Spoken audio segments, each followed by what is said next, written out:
जय हिंद, वंदे मातरम। दोस्तों, स्वागत है आप सभी का। आशा करते हैं कि आप सब बहुत अच्छे होंगे और आपकी पढ़ाई भी बहुत अच्छी चल रही होगी। दोस्तों, आज की वीडियो क्लास में हम बात करने वाले हैं सामान्य हिंदी के 50 ऐसे महत्वपूर्ण प्रश्न जो कि आपके एग्जाम में काफी बार रिपीटेड हुए हैं।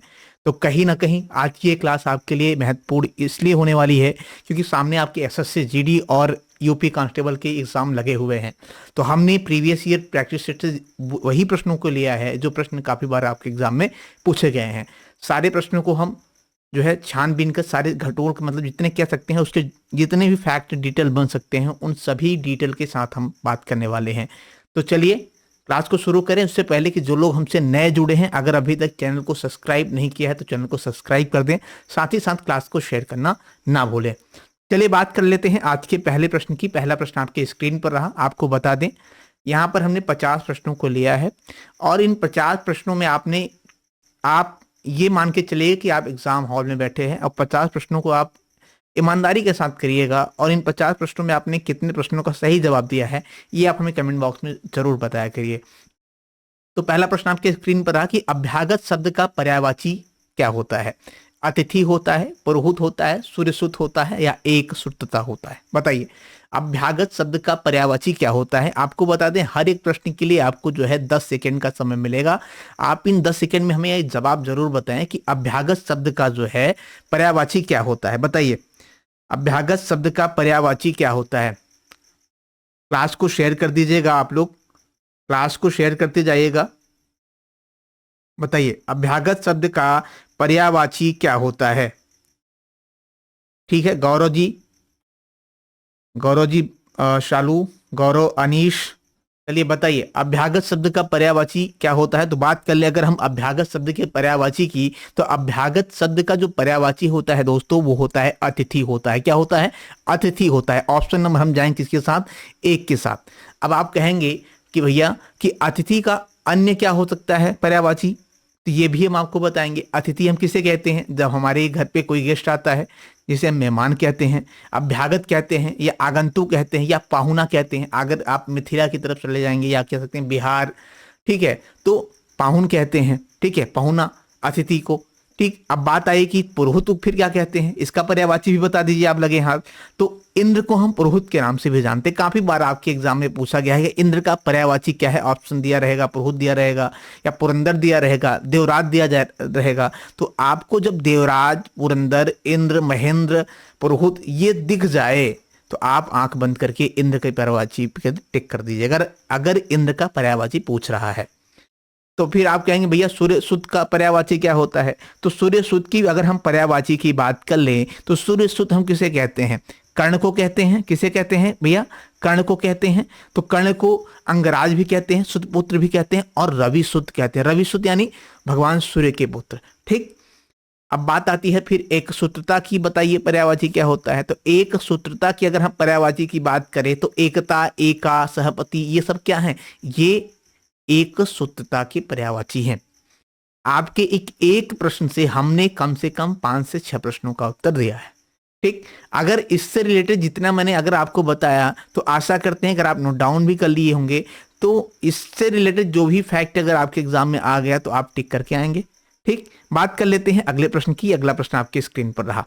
बताइए नाश कर देना मुहावरे का सही अर्थ क्या होता है। पानी में आग लगा देना, पानी पानी होना या पानी फेर देना या पानी भरना। बताइए नाश कर देना, पानी में आग लगा देना होगा क्या? नहीं हो सकता। पानी भरना होगा क्या? ये भी नहीं हो सकता। पानी पानी होना, पानी पानी होना मतलब लज्जित हो जाना। कहते हैं ना ये बड़े पानी पानी मतलब लज्जित हो जाना कह सकते हैं। तो नाश कर देना का सही मुहावरा क्या हो सकता है? वो पानी फेर देना। अरे यार हमारे आप किए किराए पे पानी फेर दिए, पूरे मेहनत पे आपने हमने बर्बाद कर दिया। तो क्या हो जाता है? नाश कर देना का पानी फेर देना। ऑप्शन नंबर हम जाएंगे किसके साथ? 3 के साथ जाएंगे। ठीक है दोस्तों, क्लास कैसी लगी आप हमको कमेंट बॉक्स में जरूर बता दिया करिए कि जो पढ़ा रहे हैं आपको समझ में आ रहा है या नहीं आ रहा है। अगर आपके कोई प्रश्न भी हैं तो वो भी आप हमसे पूछ सकते हैं। बात कर लेते हैं अगले प्रश्न की। अगला प्रश्न आपके स्क्रीन पर रहा। बताइए कि जो दिए गए वाक्यांश के लिए शब्द दीजिए कि जो देखने में प्रिय लगे उसे हम क्या कहेंगे। जो देखने में प्रिय लगे उसे हम क्या कहेंगे? बताइए कमेंट बॉक्स में हम बताइए कि जो देखने में प्रिय लगे। प्रियवदा कह देंगे, प्रिय सखी कहेंगे, प्रियदर्शी कहेंगे या प्रियांशु कहेंगे? बताइए क्या कहेंगे? जो देखने में प्रिय लगे, तो जो देखने में प्रिय लगता है उसे हम प्रियदर्शी कहते हैं। क्या कहते हैं? प्रियदर्शी कहते हैं। जो देखने में हमको प्रिय लगे उसे हम प्रियदर्शी कहते हैं। ऑप्शन नंबर हम जाएंगे किसके साथ? 3 के साथ जाएंगे। तो भैया प्रियवंदा किसे कहते हैं, प्रिय सखी किसे कहते हैं और प्रियांशु किसे कहते हैं? आप हमें ये बताइए। अगर आपके एग्जाम ये पूछ लिया तो आप कहेंगे ये तो बताया ही नहीं क्या था, लेकिन हम बताएंगे दोस्तों आपको कि प्रियवदा किसे कहते हैं। प्रिय बोलने वाले को हम प्रियवदा कहते हैं। ठीक है, किसे? प्रियवदा किसे कहते हैं? प्रिय बोलने वाले को। और प्रिय सखी किसे कहते हैं? प्रिय मित्र को हम प्रिय सखी कह सकते हैं। प्रियांशु किसे कहते हैं? सूर्य के प्रकाश की जो पहली किरण होती है उसी को हम क्या कहते हैं? प्रियांशु कहते हैं। ध्यान दीजिएगा, प्रियांशु किसे कहते हैं? सूर्य के प्रकाश की जो पहली किरण होती है उसी को हम प्रियांशु कहते हैं। बात समझ में आई? तो इस प्रश्न का सही जवाब क्या हो जाएगा? जो देखने में प्रिय लगे प्रियदर्शी कहते हैं उसे। बात कर लेते हैं अगले प्रश्न की। अगला प्रश्न आपके स्क्रीन पर रहा। बताइए आदान का विलोम क्या होगा? बहुत ही महत्वपूर्ण प्रश्न है दोस्तों, काफी बार आपके एग्जाम में पूछा गया है कि आदान का विलोम शब्द क्या होगा। बताइए, आपको हर एक प्रश्न के लिए 10 सेकंड का समय मिलेगा। आदान का विलोम शब्द अजीत जी बता रहे हैं कि तीसरा होगा, गौरव बता रहे हैं कि दूसरा होगा, मनीष बता रहे हैं कि सी वो होगा। बताइए आदान का विलोम शब्द क्या होगा? सी सीमापाल, सी बताइए आदान का विलोम शब्द। क्लास को शेयर करते जाइएगा दोस्तों। हम क्लास को पूरे डिटेल के साथ कह सकते हैं नींबू की तरह निचोड़ लेंगे हर एक प्रश्न को। इतना मेरा वादा है कि आदान का विलोम शब्द क्या होगा। तो आदान का विलोम शब्द जो 3 के साथ गए हैं, ऑप्शन नंबर 3 के साथ, वो सही है। आदान का विलोम शब्द क्या हो जाता है? प्रदान हो जाता है। क्या हो जाता है भैया? प्रदान हो जाता है। तो फिर ग्रहण का विलोम शब्द क्या होता है? ग्रहण का विलोम शब्द हो जाता है अर्पण। क्या हो जाता है? अर्पण जो है ये किसका विलोम शब्द है? ये ग्रहण का विलोम शब्द है। फिर नादान का बताइए क्या होता है? सयाना। सयाना, सयाना किसका विलोम शब्द है? ये नादान का विलोम शब्द है। तो निदान का विलोम शब्द क्या हो जाएगा? रोक। ठीक है, बात समझ में आ गई? आदान का विलोम शब्द क्या हो जाता है? प्रदान हो जाता है। बात कर लेते हैं अगले प्रश्न की। अगला प्रश्न आपके स्क्रीन पर रहा कि निम्नलिखित में से किस शब्द में प्रत्यय लगा हुआ है? बताइए विकल, अलग, पुलक या धनिक, किसमें प्रत्यय लगा हुआ है? बताइए। अगर हम बात कर ले कि प्रत्यय किसमें लगा हुआ है, तो प्रत्यय लगा है धनिक में लगा है। किसमें लगा है? धनिक में जो है प्रत्यय लगा है। ऑप्शन नंबर हम जाएंगे 4 के साथ। ठीक है, अगर हम विकल की बात कर लें तो इसमें उपसर्ग लगा है। क्या उपसर्ग लगा है? कल। कल के आगे अगर हम वी लगा दें, वी उपसर्ग लगा दें तो क्या हो जाएगा? विकल हो जाएगा। ठीक है, कल के आगे उपसर्ग समझ लीजिए कि पहले लगता है और प्रत्यय जो है ये बाद में लगता है। ये चीज आप ध्यान दीजिएगा। उपसर्ग किसी शब्द के अगर पूछ ले उपसर्ग क्या है, तो उपसर्ग किसी शब्द के पहले लगने वाले को हम क्या कहेंगे? उपसर्ग। और जो बाद में लगता है उसे हम क्या कहेंगे? प्रत्यय। ठीक है, ये चीज आप ध्यान नोट डाउन भी कर लीजिएगा। अगर बात कर लें कि अलग का क्या होता है, तो अलग में अ उपसर्ग लगा हुआ है। और पुलक की बात करें तो पुलक में भी पु उपसर्ग लगा हुआ है। यानी ये तीनों आपके जो है पहले, दूसरे और तीसरे जो हैं, ये तीनों जो हैं आपके क्या हैं? ये उपसर्ग शब्द हैं। और जो धनिक है ये क्या है? इसमें प्रत्यय लगा हुआ है। ठीक है, बात कर लेते हैं अगले प्रश्न की। अगला प्रश्न आपके स्क्रीन पर रहा। बताइए अगले प्रश्न का जवाब क्या होगा कि अमृत दिए गए शब्द के पर्यायवाची शब्द का चयन करें। अमृत का पर्यायवाची क्या होने वाला है? पीयूष होगा, नीर होगा, विष होगा या रस होगा? बताइए। क्लास को शेयर करते जाइएगा आप लोग कि अमृत का पर्यायवाची क्या होगा। बताइए।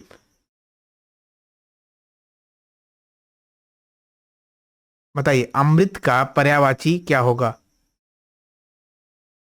4, option number 4, option number B. Manish ji बता रहे हैं बी होगा। ठीक है, शाहरुख जी बता रहे हैं 4 होगा। बताइए अमृत का जो है पर्यायवाची क्या होने वाला है? तो अमृत का पर्यायवाची हो जाता है दोस्तों पीयूष हो जाता है। क्या हो जाता है? पीयूष हो जाता है। हम जाएंगे ऑप्शन नंबर 1 के साथ। ठीक है, अब बात कर लेते हैं अगर नीर, विष और रस की। तो नीर का पर्यायवाची हो जाता है जल हो जाता है, वारिद हो जाता है, तोय हो जाता है, सलिल और अंबु हो जाता है।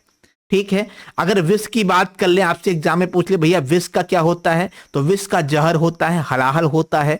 गरल होता है, ठीक है, कालकूट होता है, ये सब किसके पर्यायवाची हैं? ये सब विष के पर्यायवाची हैं। काफी बार आपके एग्जाम में पूछा गया कि गरल का पर्यायवाची क्या होता है, तो गरल का पर्यायवाची आप आंख बंद करके आप आंख से लगा के आइएगा कि विष होता है, ठीक है। अब बात कर लेते हैं रस का पर्यायवाची क्या होता है, अगर आपसे एग्जाम में पूछ ले तो शहद होता है, ठीक है, आसव होता है, मधु होता है, ये सब क्या है? ये सब रस के पर्यायवाची हैं, ठीक। बात कर लेते हैं अगले प्रश्न की। दोस्तों आप हमें कमेंट बॉक्स में ये जरूर बताएं अभी कि क्लास आपको कैसी लग रही है, क्लास समझ में आ रही है या नहीं, बताएं। कमेंट बॉक्स में आप हमको बताते जाइए क्लास आपको समझ में आ रही है या नहीं। तो आंखों में धूल झोंकने का मुहावरा का सही अर्थ क्या होगा, बताइए। आंखों में धूल झोंकने का मुहावरे का सही अर्थ बताइए, बताइए। आंखों में धूल झोंकने, आंखों में धूल उड़ाना, घायल करना, धोखा देना या अपमानित करना। तो अगर बात कर लेते हैं आंखों में धूल झोंकने का जो सही मुहावरा है वो क्या होगा? बहुत बढ़िया, शाहरुख जी बता रहे हैं 3, आकाश जी 3, सीमा पाल 3, ठीक है, बहुत बढ़िया, वेरी गुड, बहुत अच्छा। चलिए आप हमें ये भी बताइएगा, अगर जो पहले प्रश्न से जुड़े हुए हैं वो अगर 20 प्रश्न तक जब जाइएगा आप, तो हमें ये 20 प्रश्नों में आपने कितने प्रश्नों का सही जवाब दिया है ये भी कमेंट बॉक्स में आप हमको बताइएगा, ठीक है।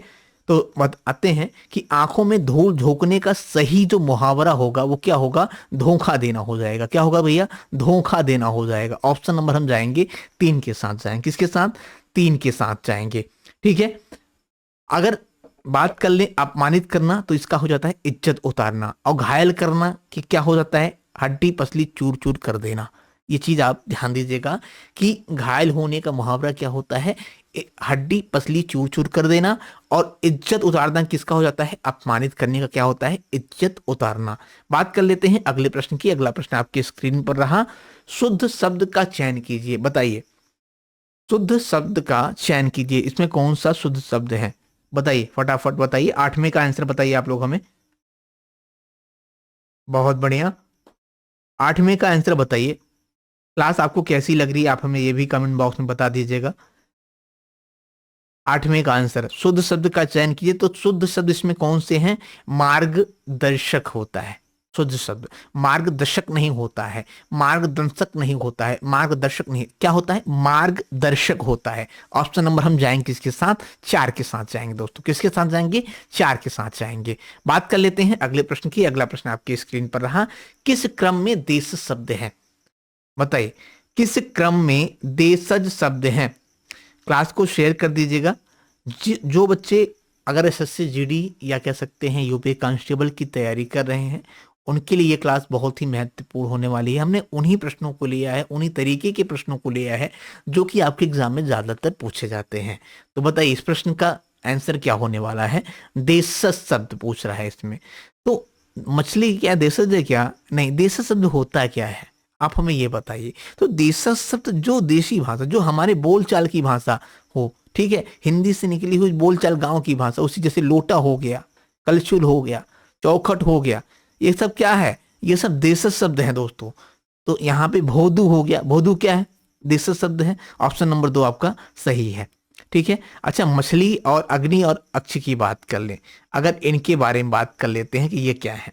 तो आग की बात करें तो आग, पहले तो हम बात कर लेते हैं कि जो है अग्नि का, अग्नि का जो है ये क्या है?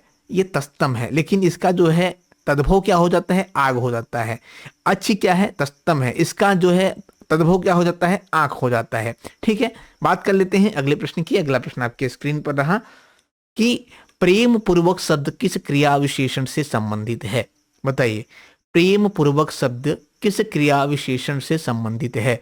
स्थानीय क्रिया विशेषण से, परिणामवाचक क्रिया विशेषण से, मूल क्रिया विशेषण से या यौगिक क्रिया विशेषण से? बताइए। तो अगर हम बात कर लें प्रेम पूर्वक शब्द जो है ये यौगिक क्रिया विशेषण से संबंधित है। हम किसके साथ जाएंगे? ऑप्शन नंबर हम जाएंगे जो है 4 के साथ जाएंगे, ठीक है, 4 के साथ जाएंगे। 1 मिनट, थोड़ा सा पेन में कुछ इशू आ रहा है शायद मेरे। ऑप्शन नंबर जाएंगे इसके साथ, 4 के साथ जाएंगे। अच्छा ये बताइए क्रिया विशेषण होता क्या है?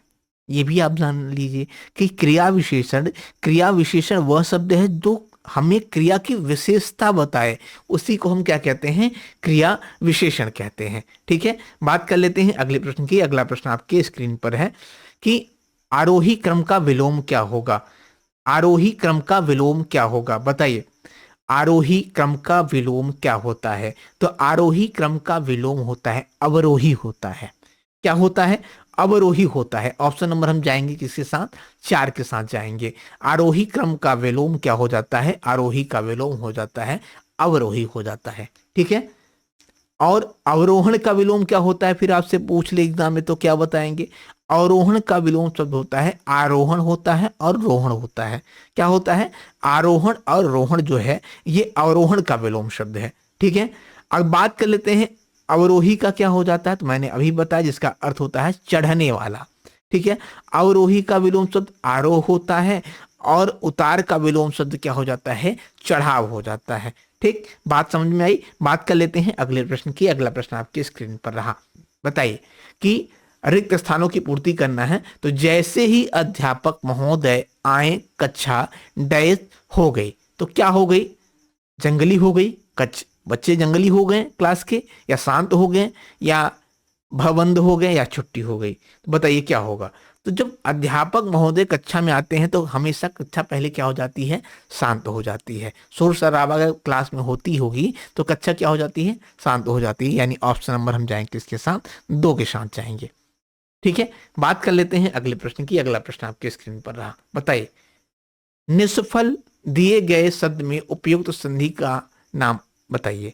कि निष्फल का संधि क्या होगा? निष्फल में कौन से संधि हैं? बताइए। स्वर संधि, व्यंजन संधि, या विसर्ग, या इनमें से कोई नहीं। तो निष्फल की अगर हम बात कर लें तो निष्फल में क्या है? विसर्ग संधि है। क्या है भैया? विसर्ग संधि है। किसमें? निष्फल में। ऑप्शन नंबर हम जाएंगे किसके साथ? 3 के साथ। अच्छा, आप कहेंगे कि ये विसर्ग संधि होता क्या है? तो विसर्ग के बाद स्वर अथवा व्यंजन आने पर जो परिवर्तन हो उसी को हम क्या कहते हैं? विसर्ग संधि कहते हैं। जैसे अंतर्गत का अगर संधि विच्छेद करें, ठीक है, जैसे मान लेते हैं कि अंतर्गत का अगर संधि विच्छेद करें तो पहले हम क्या करेंगे? अंतः करेंगे। तो ये क्या है? ये दोनों जो बिंदी, इसी को हम विसर्ग कहते हैं। तो जब विसर्ग के बाद अथवा स्वर अथवा व्यंजन आ जाए तो उसी को हम क्या कहेंगे? विसर्ग संधि कहते हैं। जैसे अंतर्गत, अंतःगत होता है। ठीक है, व्यंजन आ रहा है ना गत में, तो ये क्या हो जाता है? विसर्ग संधि हो जाता है। बात कर लेते हैं अगले प्रश्न की। अगला प्रश्न आपके स्क्रीन पर रहा कि क्या कह रहा है कि दिए गए वाक्यांश के लिए एक शब्द दीजिए जो सबके मन की बात जानता हो। उसे हम क्या कहेंगे? बताइए। जो सबके मन की बात जानता हो उसे हम क्या कहेंगे? अंतर्भेदी कहेंगे, अंतर्ज्ञानी कहेंगे, या अंतर्यामी कहेंगे, या अंतर्भाव कहेंगे? बताइए क्या कहेंगे? कमेंट बॉक्स में हमें बताइए कि क्या कहेंगे। बताइए, आपके कमेंट भी हम देख ले रहे हैं। मनीष जी बता रहे हैं 3। ठीक है, अंतर्यामी, बहुत बढ़िया मनीष जी। बताइए, शिल्पी जी बता रही हैं दूसरा। बताइए। तो अगर हम बात कर लें, जो सबके मन की बात जानता हो उसे हम क्या कहेंगे? अंतर्यामी कहेंगे। क्या कहेंगे भैया? अंतर्यामी कहेंगे। ऑप्शन नंबर हम जाएंगे किसके साथ? 3 के साथ। अच्छा, फिर अगर इसे अंतर्यामी कहते हैं तो अंतर्भेदी क्या होता है भैया? तो अंतर्भेदी मन को बांधने वाले को हम क्या कहते हैं? अंतर्भेदी कहते हैं। या चुभने वाले, किसी की बात अगर हमारे मन में चुभ गई उसे हम क्या कहें? हमारे अंतर्भेदी, हमारे मन को चुभ गई तो इसे हम अंतर्भेदी कहेंगे। अंतर्ज्ञानी क्या कहते हैं? जो मन में होने वाली ज्ञान को हम क्या कहते हैं? अंतर्ज्ञानी कहते हैं। और अंतर्भाव किसे कहते हैं? फिर किसी का दूसरे में पूरी तरह विलय हो जाना, उसी को अंतर्भाव कहते हैं। जैसे हम कोई पिक्चर या मूवी कोई देख रहे हैं या कोई कथा सुन रहे हैं, हम उसमें नहीं तो उसमें उसकी भाव विभोर में डूब गए हैं, उसी को हम क्या कहेंगे? अंतर्भाव कहेंगे। ठीक है, बात कर लेते हैं अगले प्रश्न की। अगला प्रश्न आपकी स्क्रीन पर है। अंक के पर्यायवाची शब्द का चयन कीजिए। शरीर, ओम, अब्ज, या निशान। क्या होगा? बताइए। बताइए कि अंक का पर्यायवाची क्या होगा? बहुत बढ़िया, काफी लोग जो है इसके पिछले वाले प्रश्न पे अच्छा आंसर दिए हैं। तो इस प्रश्न का जवाब हमें बताइए, अंक का पर्यायवाची शब्द क्या होता है? तो अंक के पर्यायवाची शब्द की बात कर लें तो क्या होगा भैया? बताइए। अब्ज कैसे हो जाएगा मनीष जी? सचिन जी बता रहे हैं चौथा, बहुत बढ़िया। सुजीत जी शरीर, कैसे शरीर हो जाएगा बताइए। अंक, अंक कह रहा है, अंग नहीं कह रहा है। आपके शरीर के अंग होते हैं भैया, अंक नहीं होते हैं। अंक की बात हो रही है यहाँ पे। अंक का पर्यायवाची क्या होगा? तो अंक का जो पर्यायवाची हो जाता है वो निशान हो जाता है। ठीक है, क्या हो जाता है? निशान हो जाता है। ऑप्शन नंबर हम जाएं किसके साथ? 4 के साथ। तो बात आई अभी मनीषी, यहाँ पे किसी ने कहा कि अंग है, शरीर है। तो शरीर की पर्यायवाची अगर आपको हम बता दें कि शरीर का पर्यायवाची क्या होता है? देही होता है, दैहिक होता है, शरीर होता है, आवरण होता है, काया होता है, रूप होता है, वस्त्र होता है। ये शरीर के पर्यायवाची हैं। ठीक है, क्या क्या मैंने बताया? आप नोट डाउन कर लीजिएगा। देही होता है, दैहिक होता है, शरीर होता है, आवरण होता है, काया होता है, रूप होता है, वस्त्र होता है। ये शरीर के पर्यायवाची है। अगर हम ईश्वर की बात कर ले तो ईश्वर का पर्यायवाची क्या होता है? ओम होता है, परमात्मा होता है, जगदीश होता है। यानी ओम किसका पर्यायवाची है? परमात्मा का कह सकते हैं, जगदीश का कह सकते हैं, ईश्वर का कह सकते हैं। ओम पर्यायवाची है। अब्ज की बात करते हैं, किसी ने कहा कि अब्ज है, तो अब्ज की अगर हम बात कर लें तो अब्ज का क्या हो जाता है? अब्ज होता है, जलज होता है, पंकज होता है, अंबुज होता है, अंबोज होता है। ये किसके हैं? अब्ज के। अब बात आई है निशान की। तो निशान का एक तो अंक होता है, ठीक है, निशान होता है, चिन्ह होता है, छाप होता है और संख्या होता है। ये किसके पर्यायवाची हैं? अंक के पर्यायवाची हैं। ठीक है, बात समझ में आ गई होगी आपको। बात कर लेते हैं अगले प्रश्न की। अगला प्रश्न आपके स्क्रीन पर रहा, बताइए अगर मगर करना मुहावरे का सही अर्थ क्या होगा? बताइए, काफी बार ये प्रश्न आपके एग्जाम में पूछा गया है। अगर मगर करना मुहावरे का सही अर्थ क्या होगा? सारे प्रश्नों, इस प्रश्न के चारों ऑप्शन के बारे में हम जानेंगे अभी। पहले हम, आप हमें बताइए इस प्रश्न का जवाब क्या होने वाला है।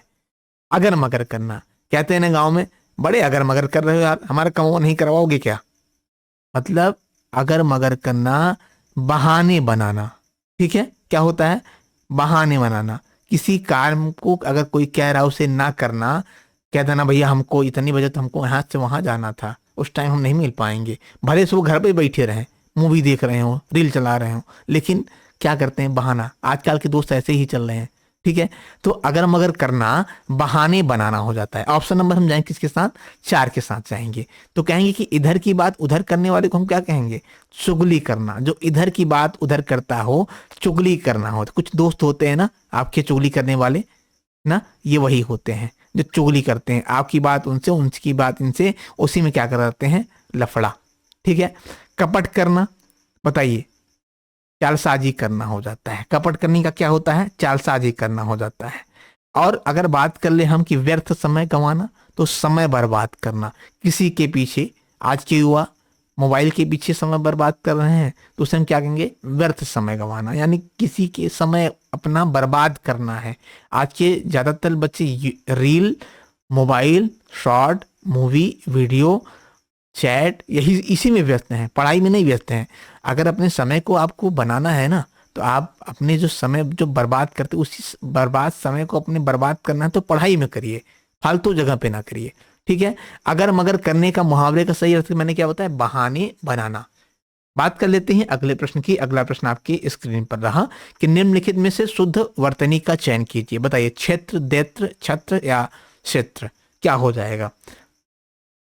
शुद्ध वर्तनी की बात हो रही है, ध्यान दीजिएगा। तो शुद्ध वर्तनी आपको देखकर लग रहा होगा कि चित्र जो है ये शुद्ध वर्तनी है। ऑप्शन नंबर हम जाएंगे किसके साथ? एक के साथ। बात कर लेते हैं अगले प्रश्न की। अगला प्रश्न आपके स्क्रीन पर रहा, जिन दूढ़ा तिन पाइयां गहरे पानी पैठ का अर्थ बताइए।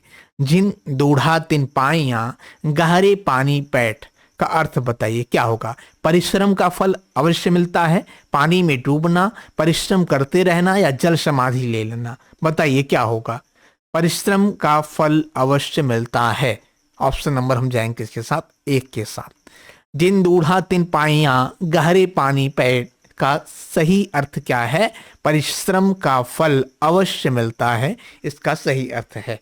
ठीक है, बात कर लेते हैं अगले प्रश्न की। अगला प्रश्न आपके स्क्रीन पर रहा कि भारतीय सेना बहुत शक्तिशाली है। वाक्य में जो सेना शब्द है, काफी बार आपके एग्जाम में पूछा गया है। सेना शब्द में संज्ञा क्या है? इस प्रश्न में बताइए कि सेना जो शब्द है इसमें संज्ञा क्या है? बताइए। 19 नंबर प्रश्न का जवाब आप हमें दीजिए कि भारतीय सेना में जो सेना शब्द है ये कौन सी संज्ञा है? व्यक्तिवाचक संज्ञा है, या जातिवाचक संज्ञा है, या समूहवाचक संज्ञा है, या भाववाचक संज्ञा है? क्या होने वाला है बताइए। बहुत बढ़िया मनीष जी, बहुत बढ़िया, बहुत बढ़िया।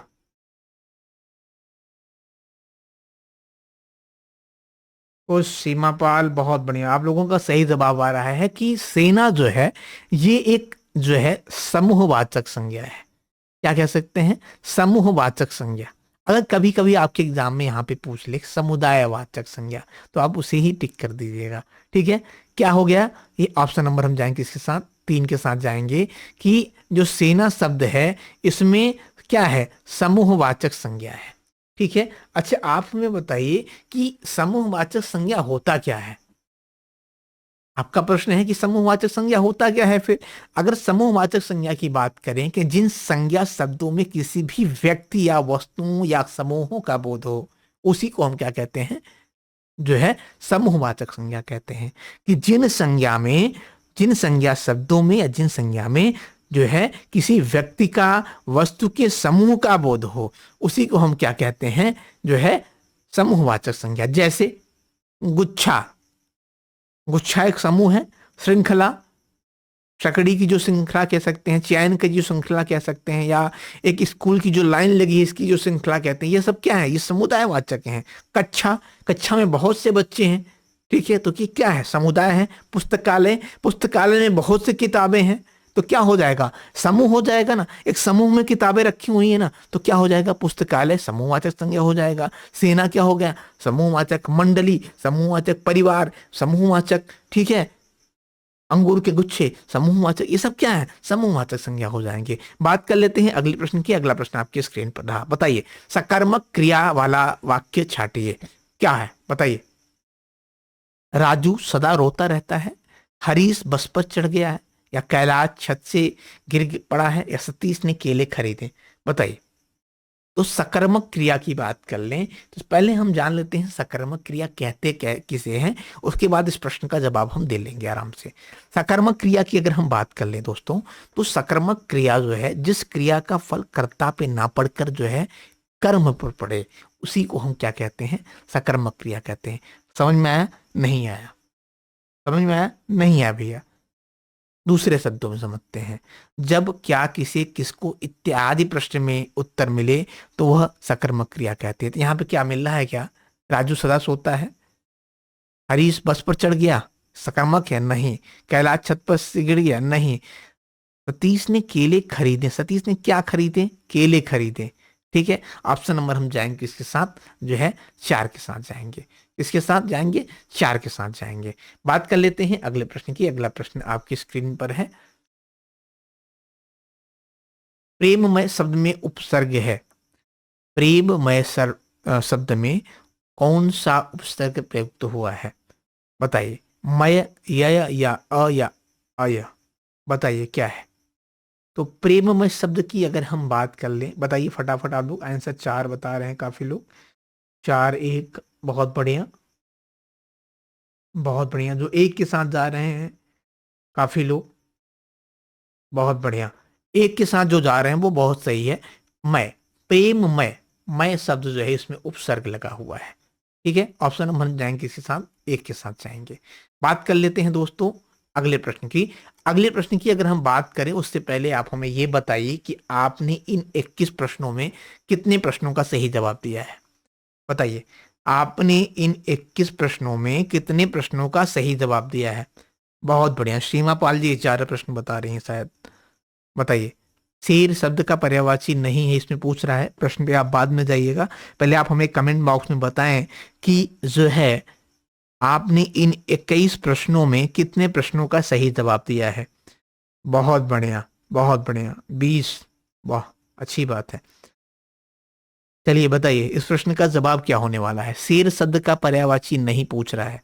कभी कभी क्या होता है ना बच्चों कि हम एग्जाम हॉल में अगर बैठे रहते हैं, अगर हमारे सामने प्रश्न पढ़ता है, पूरी प्रश्न को पढ़ते नहीं, जैसे यहाँ पे दिया है शेर शब्द का पर्यायवाची पढ़ें, उसके बाद हम कंफ्यूज में लगा के चले आते हैं। प्रश्नों को पूरा पढ़ा करिए, थोड़ा सा टाइम लीजिए, क्योंकि कभी कभी क्या होता है ना, जल्दी के चक्कर में हम 2-3 प्रश्न जो है एग्जाम हॉल में बैठे रहते हैं और गलत करके चले आते हैं।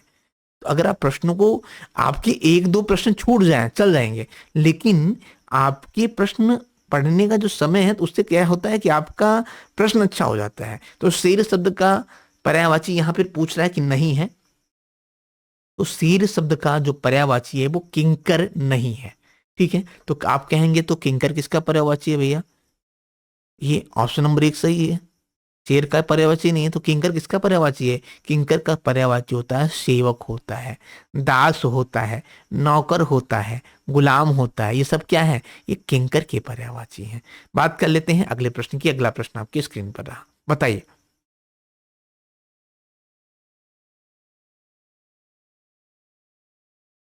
कोई बात नहीं, सचिन जी वो कह रहे हैं कोई नहीं किया कमेंट, कोई बात नहीं। आप लोग बस अपने को एनालिसिस खुद से करिए, कमेंट करिए जरूरी नहीं है, लेकिन आप खुद से अपनी सच्चाई, जो मन की सच्चाई है, आपने 21-22 प्रश्नों में कितने प्रश्नों का जवाब आपने दिया होगा आपको खुद पता है, स्वयं पता होगा। आप यहाँ बता दीजिए हमने 22 कर दिया, क्या पता आप 10 ही किए हों, लेकिन आपकी अंतर्भाव जो आपकी मन की बात है वो तो आप ही जानते हैं ना। ठीक है, कोई बात नहीं। बताइए इस प्रश्न का जवाब क्या होने वाला है कि शुद्ध शब्द की चयन कीजिए, कह रहा है। तो यहाँ पे शुद्ध शब्द, 3 नगरों के नाम बताइए, 3 नगरों का नाम बताइए, 3 नगर का नाम बताइए, या 3 नगर के नाम बताइए। शुद्ध शब्द की बात हो रही है, क्या 3 नगर के नाम बताइए होगा क्या? हाँ, नहीं होगा ना।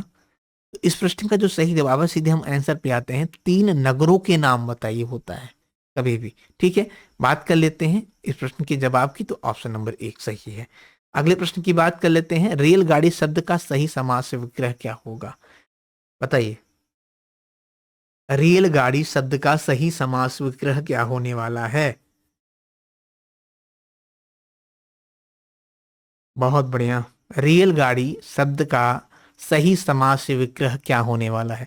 आप लोग से बता दें कि ये जब तक आपका एग्जाम है, रात को 9 बजे हम पर डे मिलेंगे हिंदी के लिए, हिंदी को लेकर। ठीक है, जब तक एसएससी जेडी की एग्जाम चल रही है तब तक हम हिंदी की क्लास लेकर पर डे रात को 9 बजे मिलने वाले हैं, और कोशिश करेंगे कि आपकी एक यूपी स्पेशल की जो है 100 से 150 प्रश्नों की, 200 प्रश्नों की, जो महत्वपूर्ण प्रश्न हैं जो काफी बार आपके एग्जाम में पूछे गए हैं, उनसे रिलेटेड भी एक क्लास हम जो है ले लेंगे बहुत जल्दी। ठीक है, आपको टाइम बता देंगे कब लेने वाले हैं। और आपको बता दें, रात को पर डे जो है 9 बजे आपकी क्लास हिंदी की होने वाली है, एसएससी जीडी और कांस्टेबल के एग्जाम तक। ठीक है, उसके बाद भी अगर हम कंटिन्यू करेंगे तो वो भी आपको हम अपडेट बता देंगे। बताइए, रेलगाड़ी शब्द का सही समास विग्रह क्या होगा? रेलगाड़ी शब्द का सही समास विग्रह हो जाता है क्या दोस्तों? रेल पर चलने वाली गाड़ी। ऑप्शन नंबर हम जाएंगे किसके साथ? 4 के साथ जाएंगे। किसके साथ जाएंगे? 4 के साथ जाएंगे। अच्छा, अब आप बताइए कि रेलगाड़ी में समास कौन सा है? काफी बार आपके एग्जाम में पूछा है कि रेलगाड़ी में समास कौन सा है, तो भैया तत्पुरुष समास है, ध्यान दीजिएगा। कौन सा? तत्पुरुष, सॉरी, तत्पुरुष समास है। ठीक है, रेलगाड़ी में तत्पुरुष समास है। एक चीज और बता दें कि तत्पुरुष समास किसे कहते हैं, ये भी जान लीजिए आप, कि जब भी हम किसी भी समास का, किसी भी शब्द का जो है, जब हम समास विग्रह करते हैं, और समास विग्रह करने पर जब हमें कारक चिन्ह दिख जाए तो समझ लीजिए वहां पे तत्पुरुष समास है। कारक चिन्ह कौन कौन से हैं? का, के, में, पर, ये सब क्या है? के लिए, को, ये सब क्या है? ये सब कारक चिन्ह है। जब आपको समास विग्रह करने पर जो है आपको कारक चिन्ह दिख जाए तो वहां पर क्या हो जाएगा? तत्पुरुष समास हो जाएगा। ये ट्रिक आप याद रखिएगा। बात कर लेते हैं अगले प्रश्न की। अगला प्रश्न आपके स्क्रीन पर रहा कि मेरा विश्वास है कि इस योजना से हमारे देश की आर्थिक उन्नति होगी। कैसा वाक्य है? बताइए कि मेरा विश्वास है कि इस योजना से हमारे देश की आर्थिक उन्नति होगी। तो ये कैसा वाक्य है? तो ये मिश्र वाक्य है, ध्यान दीजिएगा। कौन सा वाक्य है? मिश्र वाक्य है। ऑप्शन नंबर हम जाएंगे किसके साथ? 3 के साथ है, मिश्रित वाक्य है। ऑप्शन नंबर 3 आपका सही है। बात कर लेते हैं अगले प्रश्न की। अगला प्रश्न आपके स्क्रीन पर रहा कि किस क्रमांक में सही संधि विच्छेद नहीं है? बताइए, इसमें नहीं पूछ रहा है, ये भी ध्यान दीजिएगा कि संधि विच्छेद तो सारे सही है, लेकिन किसमें गलत है? तो किम वा किम, ये तो सही है, हमको सही लग रहा है भैया। ठीक है, हमको तो सही लग रहा है। बताइए। अच्छा, इसमें संधि कौन सी है? तो इसमें बता दें, इसमें व्यंजन संधि है। कौन सी संधि है? व्यंजन संधि है। ठीक है। अगर बात कर लें अभिषेक का, तो अभिषेक में आपसे अभिधनषेक, ये भी सही है, एकदम सही है। अच्छा, इसमें कौन सी संधि है? इसमें व्यंजन संधि है। किस कौन सी संधि है? व्यंजन संधि है। अगर बात कर ले हम राम धन आयड़ का, तो क्या ये सही है क्या? हाँ, यही गलत है। ऑप्शन नंबर 3 आपका इस प्रश्न का सही जवाब है राम धन आयड़। राम धन आयड़, आप संधि विच्छेद नहीं होता है रामायण का, राम धन अयन होता है। रामायण का संधि विच्छेद क्या होता है कि राम धन अयन होता है, रामायण का संधि विच्छेद। अच्छा, रामायण में जो है संधि कौन सी है? तो रामायण में ध्यान दीजिएगा दीर्घ संधि है। कौन सी संधि है? दीर्घ संधि है। ठीक है, ये चीज ध्यान दीजिएगा। समधन तोष, ये भी सही है। समधन तोष यानी ये कौन सी संधि है? इसमें यहाँ पे व्यंजन संधि है। ध्यान दीजिएगा कौन सी संधि है? व्यंजन संधि है। बात कर लेते हैं अगले प्रश्न की। अगला प्रश्न आपकी स्क्रीन पर रहा कि निम्न में से कौन सा संकर शब्द है? दोस्तों आपको बता दें, इन 50 प्रश्नों में अगर पूरे 50 प्रश्नों की बात हम करें तो इसमें हम आपका जो है 100 से 150 200 प्रश्नों को पूरे कराने वाले हैं। ठीक है, 50 प्रश्नों में केवल पूरे हर एक जो है प्रश्नों का हम निचोड़ देते हैं, इसलिए क्योंकि बच्चा कंफ्यूज ना हो, अगर इसका ये है तो इसका क्या होगा। ठीक है, सारे प्रश्नों का निचोड़ होगा। ध्यान दीजिएगा कि अगर हम इस अगला प्रश्न आपके स्क्रीन पर दिख रहा है कि निम्न में कौन सा संकर शब्द है? टिकट घर, रेल यात्री, किताब घर या चिड़ियाघर। संकर शब्द की बात कर रहा है यहाँ पे, तो संकर शब्द की बात कर रहा है तो यहाँ पे चिड़ियाघर जो है ये संकर शब्द है। ठीक है, कैसा शब्द है? संकर शब्द है। बात कर लेते हैं अगले प्रश्न की। अगला प्रश्न आपके स्क्रीन पर रहा, किस क्रमांक में अनिश्चयवाचक सार्वनामिक विशेषण नहीं है? अनिश्चयवाचक सार्वनामिक विशेषण नहीं पूछ रहा है, ये भी आप ध्यान दीजिएगा। क्या कह रहा है? किस क्रमांक में अनिश्चयवाचक सार्वनामिक विशेषण नहीं है? मुझे कोई पुस्तक दे दीजिए, मुझे कोई पुस्तक दे दीजिए। ठीक है, मुझे कोई पुस्तक दे दीजिए, किसी ने उसे धमकाया, वह बहुत समझदार है, दाल में कुछ काला है। तो अनिश्चयवाचक सर्वनाम विशेषण तो तीनों में दिख रहे हैं, परंतु जो है वह बहुत समझदार है, इसमें जो है आपका अनिश्चयवाचक विशेषण नहीं दिख रहा है। ऑप्शन नंबर हम जाएंगे किसके साथ? 3 के साथ जाएंगे। किसके साथ जाएंगे? 3 के साथ जाएंगे। बात कर लेते हैं अगले प्रश्न की। अगला प्रश्न आपके स्क्रीन पर रहा कि सरस्वती पत्रिका के संपादक कौन है? बहुत ही महत्वपूर्ण प्रश्न है दोस्तों, बहुत ही महत्वपूर्ण दोस्तों प्रश्न है। काफी बार आपके एग्जाम में ये पूछा गया है कि सरस्वती पत्रिका के संपादक कौन है। तो सरस्वती पत्रिका के अगर हम संपादक की बात कर लें तो कौन है भैया? ये है महावीर प्रसाद द्विवेदी जी हैं। कौन है? महावीर प्रसाद द्विवेदी जी हैं। ऑप्शन नंबर हम जाएंगे किसके साथ? जो है 2 के साथ जाएंगे। अच्छा ठीक है, मान लिया महावीर प्रसाद द्विवेदी हैं, तो भैया इसी लगे हाथ महावीर प्रसाद द्विवेदी की कुछ रचना हमें बता दीजिए। जरूर बताएंगे। काव्य, मंजूषा, कविता, कलाप, ठीक है, देवी स्तुति, ऋतु रतंगड़ी, ये सब किसके हैं? ये सब महावीर प्रसाद द्विवेदी की जो है रचना है। ठीक है, बात कर लेते हैं अगले प्रश्न की। संज्ञा में कितने भेद होते हैं? बताइए, संज्ञा में कितने भेद होते हैं?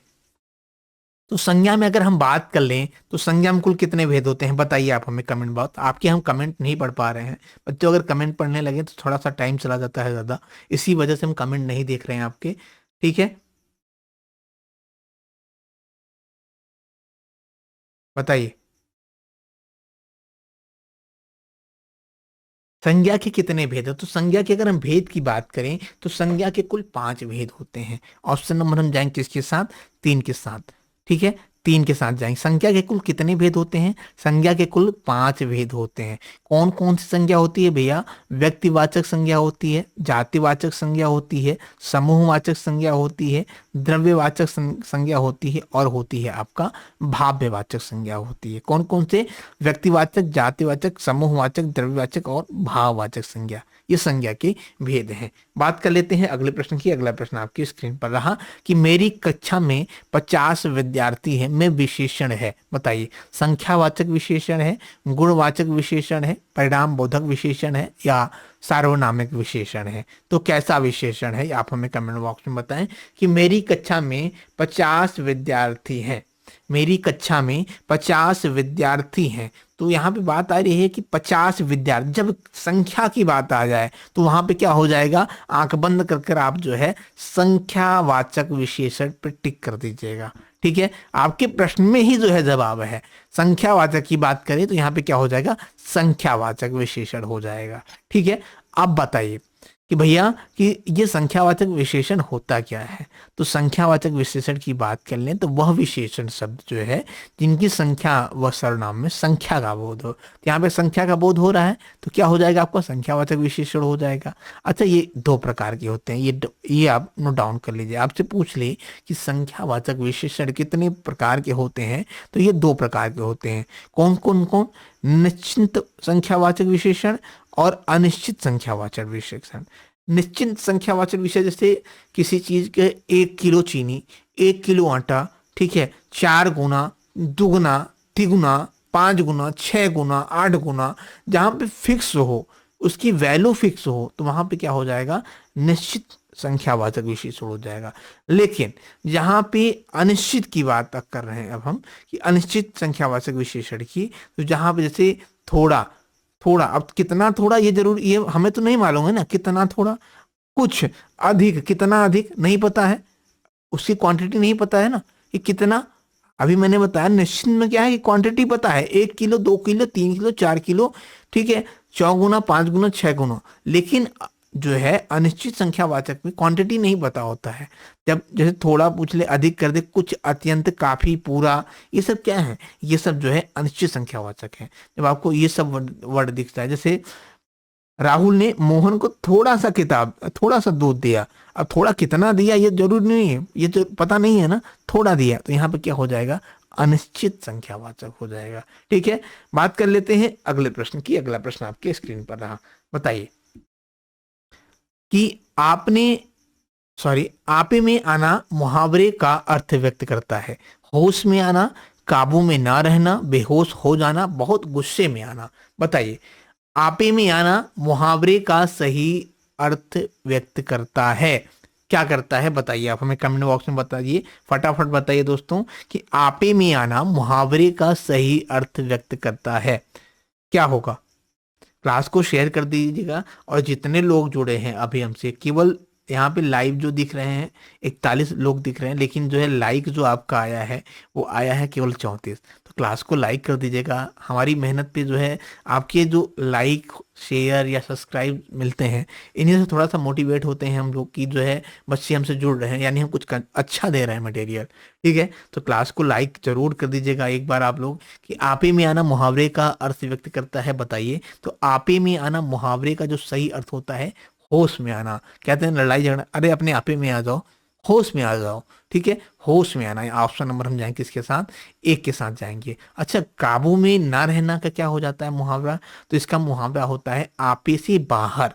कोई व्यक्ति जब अपने काबू में ना होता है, जैसे हम, कोई लड़का किसी के काबू में ना रहे, यानी उसके काबू से वो बाहर चला गया। ठीक है, बेहोश में हो जाना, बेहोश हो जाना, इसका क्या हो जाता है, आंखों के आगे अंधेरा छा जाना, बेहोश हो जाने का। बहुत गुस्से में आना, तो बहुत गुस्से में आना के क्या हो जाता है कि आग बबूला हो जाना, बड़े आग बबूले हो रहे हो, बड़े गुस्से हो रहे हो, कहते हैं ना कि बड़े गुस्से हो रहे हो, बड़े आग बबूले हो रहे हो, तो बहुत गुस्से में आना यानी आग बबूला हो जाना। बात कर लेते हैं अगले प्रश्न की। अगला प्रश्न आपके स्क्रीन पर रहा कि दिए गए वाक्यांश में क्या कह रहा है, उचित शब्द बताइए। किसी बात पर बार बार जोर देना, क्या हो जाएगा, किसी बात पर बार बार जोर देना, यानी हम किसी चीज के लिए किसी से जब आग्रह करते हैं किसी बात के लिए, तो वहां पे क्या हो जाता है, किसी बात के लिए बार बार आग्रह करते हैं ना, बार बार जोड़ देते हैं ना, तो क्या हो जाएगा, आग्रह हो जाएगा। ऑप्शन नंबर हम जाएंगे किसके साथ, 4 के साथ जाएंगे। ठीक है, पहले अब बात कर लेते हैं कि जो पहला है हठ धर्मिता। हठ धर्मिता जो है अपने हठ पर जमे रहना, उसी को हम क्या कहते हैं, हठ धर्मिता कहते हैं। ठीक है, किसी की बात पर अड़े रहने की प्रवृत्ति को क्या कहते हैं, हठ कहते हैं, कि हम इसे लेकर ही रहेंगे। अब हम इस बार एग्जाम जो है एसएससी जीडी पे जो है एसएससी जीडी क्वालिफाई करके रहेंगे, इस बार हम वर्दी यूपी कांस्टेबल में लेकर रहेंगे, यानी आपने हट कर लिया है तो कर लिया है, और ये हट होना भी चाहिए आप लोगों में। ठीक है, अब बात करते हैं कि बार बार होने वाली क्रिया अवस्था या भाव के लिए क्या हो जाएगा, बारंबारता। जो बार बार क्रियाएं हो रही हैं उनकी अवस्था और भाव के लिए हम क्या कहेंगे, बारंबारता कहेंगे। बात कर लेते हैं अगले प्रश्न की। अगला प्रश्न आपके स्क्रीन पर रहा कि मनोगत भावों को व्यक्त करने वाले शरीर विकार क्या कहलाते हैं। मनोगत भावों को व्यक्त करने वाले शरीर विकार क्या कहलाते हैं, बताइए। तो ये कहलाते हैं दोस्तों अनुभाव, उद्दीपन, विभाव या अस्थाई भाव। तो ये कहलाते हैं अनुभाव कहलाते हैं। क्या कहलाते हैं भैया, अनुभाव कहलाते हैं। ठीक है, तो अच्छा सर ये अनुभाव तो आपने बता दिया, तो ये उद्दीपन विभाव और अस्थाई विभाव यति ये सब क्या होते हैं, ये भी हम आपको बताएंगे। आप निश्चिंत रहे कि जिन वस्तुओं या परिस्थितियों को देखकर अस्थाई भाव उद्दीपित होने लगे उन्हीं को हम क्या कहते हैं, उद्दीपन कहते हैं। क्या कहते हैं, उद्दीपन कहते हैं। अस्थाई भाव की बात करें, अस्थाई भाव का मतलब प्रधान भाव है। प्रधान भाव वही हो सकता है जो रस की अवस्था तक पहुंचता हो, उसी को हम क्या कहते हैं, अस्थाई भाव। यति क्या है फिर, छंद में नियमित वर्ण या मात्रा पर सांस लेने के लिए रुकना पड़ता है, इसी रुकने के स्थान पर हम यति या कहते हैं विराम का प्रयोग करते हैं, उसी को हम क्या कहते हैं, यति कहते हैं। ठीक है, बात समझ में आ गई दोस्तों। बात कर लेते हैं अगले प्रश्न की। अगला प्रश्न आपके स्क्रीन पर रहा, बताइए। इस प्रश्न का जवाब आप हमें बताइए क्या होगा। निम्नलिखित में से कौन सा शब्द तत्सम है, फटाफट बताइए। निम्नलिखित में से कौन सा शब्द तत्सम है। तो बात कर ले तत्सम की, यहाँ पे आलस्य शब्द जो है ये तत्सम है, बाकी सब क्या है, बाकी सब जो है तद्भव है। अच्छा फिर आलस्य का तत्सम क्या होता है, आलस होता है। ठीक, आलस इसमें आलस जो है ये तद्भव है, आलस्य क्या है, ये तत्सम शब्द है। आस, आसरा, आरसी की बात करें अगर हम, तो आस जो है ये तद्भव शब्द, इसका तत्सम क्या हो जाता है, आशा। आसरा की बात करें तद्भव शब्द, इसका तत्सम क्या हो जाता है, आश्रय। आरसी की बात करें तो इसका जो है तत्सम शब्द क्या हो जाता है दोस्तों, आर्दर्शिका हो जाता है। बात कर लेते हैं अगले प्रश्न की। अगला प्रश्न आपके स्क्रीन पर रहा, निम्नलिखित में से कौन सा शब्द तत्सम है। दोस्तों आपको बता दें 50 प्रश्न हम यहाँ पे कराने वाले हैं, आप लोग 50 प्रश्न तक जुड़े रहिए हमसे। लास्ट में आपको एक प्रश्न हम भी देंगे जो आपके कल के लिए होने वाला है होमवर्क के रूप में। ठीक है, बताइए निम्नलिखित में से कौन सा शब्द तत्सम है, मैंने बता दिया। अगले प्रश्न की अगर बात कर लें कि निम्नलिखित विकल्पों में से कूलर का फूल होना मुहावरे का अर्थ क्या है। अगर आप गाँव में रहे होंगे, गाँव की बातों, गाँव के बड़े बुजुर्गों के बीच में बैठे होंगे, या अपने यार मित्र की बात होते, कहते हैं भैया बड़े कूलर के फूल हो गए तुम, यानी दुर्लभ वस्तु जो कभी दिखाई कम पड़ती है। ठीक है, क्या हो जाएगा, दुर्लभ वस्तु। ऑप्शन नंबर हम जाएंगे किसके साथ, एक के साथ जाएंगे। ठीक है, बात समझ में आई। अगर बात कर लें जैसे गरीब में गुणवान होने का क्या हो जाता है, तो गदड़ी में लाल होना गरीब में गुणवान होना हो जाता है। अच्छी चीज पास में मिल जाना अगर क्या कहते हैं उसे हम, घर में गंगा बहना। ठीक है, भयभीत की बात, भयभीत होना क्या हो जाता है, खून खुश होना। ठीक है, बात कर लेते हैं अगले प्रश्न की। अगला प्रश्न आपके स्क्रीन पर रहा, कुर्म शब्द का पर्याय क्या होगा, बताइए। कुर्म शब्द का पर्याय क्या होगा। तो कुर्म शब्द की अगर हम पर्याय की बात कर लेते हैं दोस्तों, तो कुर्म का पर्याय क्या हो जाता है, कछुआ हो जाता है। क्या हो जाता है, कछुआ हो जाता है। कुर्म का पर्याय कछुआ हो जाता है। अब बात कर लेते हैं जो है कि कछुआ का अन्य पर्यायवाची क्या होता है, तो कच्छप, कमठ या कुर्म, ये किसके पर्यायवाची हैं, ये जो है कछुआ के पर्यायवाची हैं। अगर श्वान की पर्यायवाची की बात कर लेकर हम, श्वान का क्या हो जाता है, कुत्ता हो जाता है। आपको पता होगा कि कुत्ता किसका पर्यायवाची है, ये जो है श्वान का पर्यायवाची है, या कह सकते हैं कुत्ता का पर्यायवाची जो है श्वान है। ठीक है, अगर हम कुकुर की बात करें, कुकर की बात करें, ये सब क्या है, ये श्वान की यानी कुत्ते के पर्यायवाची हैं। श्वान की बात करें, जो श्वास हम लेते हैं, सॉरी शुकर की बात करें, माफी चाहेंगे, शुकर की बात अगर हम करें तो शुकर का जो होता है, सुअर होता है, शुकर होता है, रोमस होता है, वराह होता है, ठीक है, पींग होता है, ये सब क्या है, ये शुकर की पर्यायवाची हैं। और अगर हम सिंह की बात कर लें दोस्तों, तो सिंह का पर्यायवाची है शेर, वनराज, शार्दुल, मृगराज। आपको बता दें शार्दुल शब्द और मृगराज एक ऐसा शब्द है जो कि आपके एग्जाम में काफी बार पूछा भी गया है कि किसके पर्यायवाची हैं, तो ये सिंह के पर्यायवाची हैं। बात कर लेते हैं अगले प्रश्न की। अगला प्रश्न आपके स्क्रीन पर रहा कि पुस्तक मेज पर है, इस वाक्य में कौन सा कारक है? बताइए, पुस्तक मेज पर है, इस वाक्य में कौन सा कारक है? अधिकरण कारक, संबंध कारक, संप्रदान कारक या अपादान कारक? जब भी आपको पर दिख जाए तो आप सीधे आंख बंद करके क्या कर देंगे, अधिकरण कारक पर टिक करके चले जाइएगा। अधिकरण कारक क्या होते हैं? शब्द के जिस रूप में क्रिया के आधार पर ज्ञान होता है उसी को हम क्या कहते हैं, अधिकरण कारक कहते हैं। तो संबंध कारक किसे कहते हैं ये भी आप हमें बताइए। भैया संबंध कारक की अगर हम बात करें तो शब्द के जिस रूप में संज्ञा या कह सकते हैं सर्वनाम के संबंध का ज्ञान हो उसी को हम क्या कहते हैं, संबंध कारक कहते हैं। इसका जो चिन्ह होता है, कारक चिन्ह होता है, वो काके की रारेरी होता है, ये आप ध्यान दीजिएगा।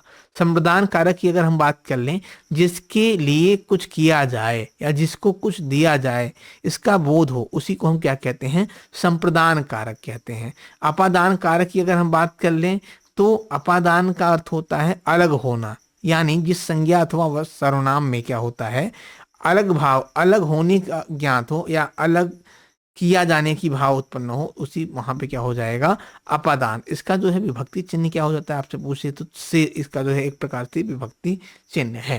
ठीक है, बात कर लेते हैं अगले प्रश्न की। अगला प्रश्न आपकी स्क्रीन पर रहा, बताइए निम्न में से कौन सा शब्द द्रव्यवाचक संज्ञा है? खटाई, मिठाई, चमड़ा या ठंड? बताइए, द्रव्यवाचक संज्ञा की बात हो रही है यहाँ पे, ध्यान दीजिएगा। तो द्रव्यवाचक संज्ञा क्या होता है, पहले तो हमें आप ये बताइए, हम जान लेते हैं कि द्रव्यवाचक संज्ञा होता क्या है। जो शब्द किसी ठोस तरल पदार्थ, धातु, अधातु या द्रव्य का बोध कराए उसी को हम क्या कहते हैं, द्रव्यवाचक संज्ञा कहते हैं। बात कर लेते हैं कि ये कितने प्रकार के होते हैं। तो ये कह सकते हैं द्रव्यवाचक धातुओं के नाम होते हैं, खाने पीने की वस्तु होते हैं जैसे लोहा, चांदी, सोना, ये सब क्या है, ये सब जो है आपके जो है धातुओं के रूप में आते हैं द्रव्यवाचक संज्ञा। और खाने पीने की बात करें तो चीनी, तेल, पानी, शहद, फल, सब्जी, अनाज, ये सब क्या है, ये सब द्रव्यवाचक संज्ञा है। बात कर लेते हैं अगले प्रश्न की। अगला प्रश्न आपके स्क्रीन पर रहा कि शीत ऋतु की वर्षा वाक्यांश के लिए में से सही शब्द क्या होगा? बताइए, शीत ऋतु की वर्षा वाक्यांश के लिए सही शब्द क्या होगा? मेघनाथ, मृणाल, महावट या इनमें से कोई नहीं? तो इसके लिए शब्द क्या हो जाता है, महावट हो जाता है। दोस्तों ध्यान दीजिएगा, क्या हो जाता है, महावट हो जाता है। इसके लिए जो शीत ऋतु की वर्षा के लिए क्या हो जाता है, महावट हो जाता है। और मेघनाथ की बात करें तो मेघ के समान जो जो है गरजता हो उसी को हम क्या कहते हैं, मेघ कहते हैं। ठीक है, मेघनाथ कहते हैं। कमल की बात करें मृणाल की, तो मृणाल का क्या हो जाता है, कमल की डंडी जो होती है उसी को हम क्या कहते हैं, मृणाल कहते हैं। बात कर लेते हैं अगले प्रश्न की। अगला प्रश्न आपके स्क्रीन पर रहा, बताइए निम्नलिखित में से प्रसार के विलोमार्थी शब्द का चयन कीजिए। तो अभाव, संकोच, उत्कोच, उत्क्रोच होता है या खिन्न होता है? तो प्रसार शब्द का विलोम शब्द क्या हो जाता है, संकोच हो जाता है। क्या हो जाता है भैया, संकोच हो जाता है। ऑप्शन नंबर हम जाएंगे इसके साथ जो है 2 के साथ जाएंगे। ठीक है, अभाव का विलोम शब्द क्या हो जाता है, प्रचुरता हो जाता है। और खिन्न का विलोम शब्द क्या हो जाता है, मोदित हो जाता है। ध्यान दीजिए, खिन्न के क्या हो जाता है, मोदित हो जाता है। बात कर लेते हैं अगले प्रश्न की। भाषा विज्ञान की सॉरी भाषा विज्ञान की दृष्टि से ओ किस प्रकार का स्वर है? बताइए, भाषा विज्ञान की दृष्टि से ओ किस प्रकार का शब्द है? भाषा विज्ञान की दृष्टि से जो ऊ शब्द है ये क्या है दोस्तों, पश्च समृद्ध स्वर है।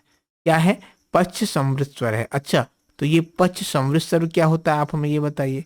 बताइए आप लोग कि समृद्ध स्वर क्या होता है? पश्च समृद्ध स्वर वो स्वर होते हैं जिनका उच्चारण मुख द्वार की जो है सबसे कम खुलता है। जब इनका उच्चारण करते हैं पश्च समृद्ध स्वरों का, तो इनका जब उच्चारण करते हैं जो मुख का द्वार है ये बहुत कम खुलता है, उसी को हम क्या कहते हैं, समृद्ध स्वर कहते हैं एक प्रकार से। अच्छा ठीक है, तो ये बताइए इनकी संख्या कितनी होती है? इनकी संख्या 4 होती है। कौन कौन से? ई उ ऊ। आप देखिए ई उ ऊ, जब इनका उच्चारण करेंगे तो आपका जो है मुख द्वार बहुत कम खुलता है, खुलता है ना। ठीक है, इसकी यही पहचान है। बात कर लेते हैं अगले प्रश्न की कि निम्नलिखित विकल्पों में से गाय का पर्यायवाची शब्द क्या होगा। बताइए, गाय का पर्यायवाची पूछ रहा है, सॉरी, गाय का पर्यायवाची पूछ रहा है, तो गाय का जो पर्यायवाची होता है वो सुरभि होता है। क्या होता है भैया? सुरभि होता है। ऑप्शन नंबर हम जाएंगे किसके साथ? 3 के साथ जाएंगे। ठीक है, अब बात आती है गाय के अन्य पर्यायवाची की। तो गाय के जो अन्य पर्यायवाची क्या क्या होते हैं, तो गाय के अन्य पर्यायवाचियों की अगर हम बात कर लें तो हम धेनु को सुने हैं अपने, धेनु को हम क्या कहते हैं? गाय कहते हैं। ठीक है, बहुत बढ़िया। सुरभि जो होती है इसको भी हम गाय कहते हैं, ये भी गाय का पर्यायवाची है, सॉरी, सुरभि। अगर बात कर ले दोस्तों हम माता की, तो ये भी एक प्रकार से गाय की पर्यायवाची है। और कल्याणी की बात कर लें तो ये भी जो है गाय का पर्यायवाची है। ठीक है, कल्याणी, माता, सुरभि और जो है आपका धेनु। ठीक, गरुण का पर्यायवाची क्या होता है? आपसे एग्जाम में काफी बार पूछा है। तो जो खगपति या कह सकते हैं खगेश, पन्नागिरी और गारी, ये सब क्या है? ये जो है आपके गरुण के पर्यायवाची हैं। खगपति किसका पर्यायवाची है? तो खगपति जो है ये गरुण का पर्यायवाची है। अच्छा, तो फिर बताइए कि जो सदन है इसका पर्यायवाची क्या होता है भैया? तो सदन के पर्यायवाची की अगर हम बात कर लें तो सदन होता है, घर होता है, धाम होता है, आकार होता है। ये सब क्या है? ये सब आपके जो है सदन के पर्यायवाची हैं। अब बात आती है गधा की, तो गधा का पर्यायवाची क्या होता है? बताइए। घूसर जो है ये गधा का पर्यायवाची है। ध्यान दीजिए, काफी बार आपके एग्जाम पूछा गया है, यूपी कांस्टेबल में मैं पेपर देख रहा था कि घूसर का किसका पर्यायवाची है? तो घूसर जो है ये गधा का पर्यायवाची है। अच्छा, ठीक है, फिर गधा के अन्य पर्यायवाची क्या हैं ये भी बताइए। तो गधे के जो अन्य पर्यायवाची हैं वो होते हैं, खर होते हैं, वैशाख नंदन। ये भी काफी बार आपके एग्जाम में पूछा गया कि वैशाख नंदन का पर्यायवाची क्या होता है? तो वैशाख नंदन किसे कहते हैं? ये कहते हैं गधा को कहते हैं। रासव, ये सब क्या है? ये सब गधा की पर्यायवाची हैं। बात कर लेते हैं अगले प्रश्न की। अगला प्रश्न आपकी स्क्रीन पर रहा। निम्नलिखित में से शुद्ध वर्तनी वाला शब्द चयन कीजिए। बताइए, इसमें से शुद्ध वर्तनी वाला शब्द कौन सा है? तो बात कर ले आकांक्षा, आकांक्षा, या आकांक्षा होता है या आकांक्षा होता है। तो अगर हम शुद्ध शब्द की बात करें तो आकांक्षा। ऑप्शन नंबर हम जाएंगे किसके साथ? एक के साथ जाएंगे। किसके साथ जाएंगे? एक के साथ जाएंगे। अच्छा, आकांक्षा की अर्थ क्या होता है हिंदी में? तो आकांक्षा का जो अर्थ होता है वो होता है चाह या इच्छा। ठीक है, क्या नेटवर्क इशू आ रहा है क्या? आप हमें एक बार ओके कर दीजिएगा दोस्तों, एक बार आप हमें ओके कर दीजिएगा प्लीज। नेटवर्क इशू आया था क्या? थोड़ा सा बफरिंग हुआ था, एक बार आप ओके कर दीजिए। ओके कर दिया। अगर मेरी आवाज आप तक जा रही है तो आप एक बार ओके कर दीजिए प्लीज। क्या नेटवर्क इशू आ रहा है क्या?